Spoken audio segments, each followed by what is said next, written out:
তো আজকে শুধু দুন্দুল তরকারি, তাও চিংড়ি, ছোটো ছোটো চিংড়ি আর বড় বড় চিংড়ি, কিছু বড় চিংড়ি কিছু ছোটো চিংড়ি, 2 চিংড়ি মিলেই হচ্ছে মিক্সড করে বেশি করে কষায় আলু দিয়ে তারপর হচ্ছে দুন্দুল তরকারিটা রান্না করা হয়েছিল। তো দুন্দুল তরকারি রান্না করার বিশেষই হচ্ছে দুন্দুলটা মিষ্টি মিষ্টি লাগে, তাই একটু ঝাল বেশি করে দেওয়া। ঝাল বেশি করে না দিলে আসলে দুন্দুল তরকারি স্বাদ লাগবে না, কারণ দুন্দুল তরকারি রান্নার পরে একটু মনে হইতেছে যে মিষ্টি জাতীয় কোনো কিছু খাচ্ছি।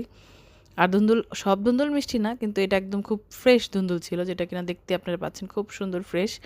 তো এই তো, আর ধুন্দুলে পানি ইউজ করতে হয় না, অল্প একটু সামান্য পানি দিলে এটা সমুদ্রে ভাসতে থাকে। এটার ভিডিও আপনাদের সাথে শেয়ার করেছিলাম।